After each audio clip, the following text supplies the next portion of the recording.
Hi, I'm Corey Schaefer. I'm Crystal Schaefer. I've been blowing glass for 3 years now. I started out as a bench worker, and after a couple years of that, I got introduced to the lathe world, and that's primarily what I do now, so lathe working.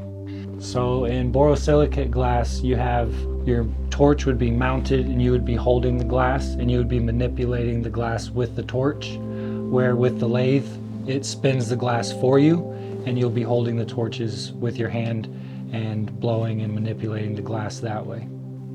It's all on the bench for now. I've played with the lathe a little bit, but I'm not real comfortable with it yet. I've also been blowing glass for about 3 years. When I graduated high school, I looked into school to go to glass blowing school, and it was too far away and I didn't want to leave. And then at a different part in my life, first day I meet this one, they introduced me and he's like, "I'm a glass blower." And I'm thinking I'm in trouble. Once I got into blowing glass, I got hooked on it and I wanted to show everybody that I knew what you could do and just what it was all about. And she was the first person. As soon as she got her hands on it, we were out buying torches and trying to set up a little glass shop here where we could play with some stuff with our spare time. It's just kind of evolved from there.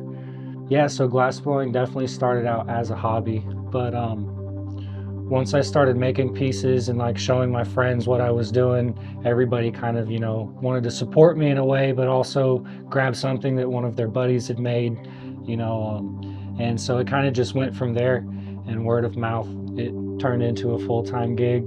The difference between the lathe work and the bench work is they're able to manipulate much larger projects, where if you're sitting there holding the glass and spinning it, that's something you have to do on your own the entire time you're working on that project, the entire time it's in the flame.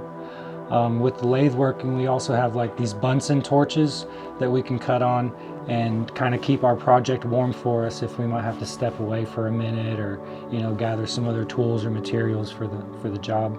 Starting out blowing glass, it's like there's not a whole lot of equipment that's required to do like beginner level stuff.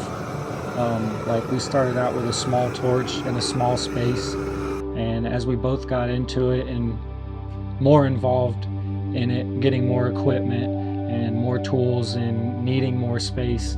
So it's always just started with basically like the essentials. Every time that we've been somewhere blowing glass, we have a mobile setup that we can take to the park and blow glass, as long as we have like a bench or something there, a table.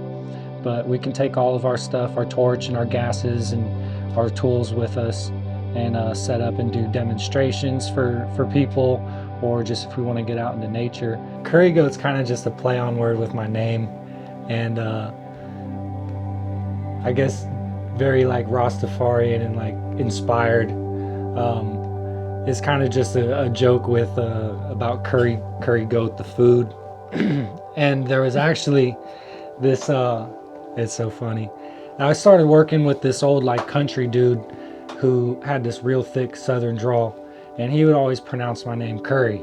He'd say, "Hey Corey, Curry, come over here, come grab this," whatever, whatever the case was. So I kind of would just make fun of him of calling me that name, and it kind of stuck. And then so curry goat.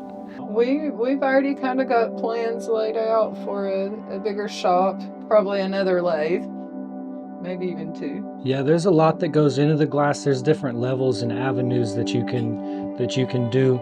There's all different types of, there's soft glass and borosilicate glass, which is what we're working with. But to be fully immersed in the glass blowing world, there's a lot of equipment that goes into it, where a larger shop would be a lot nicer.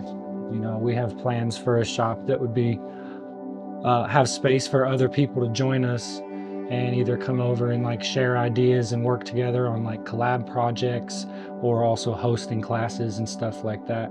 I love being able to share this with other people. He's had quite a few people come and do collabs with him.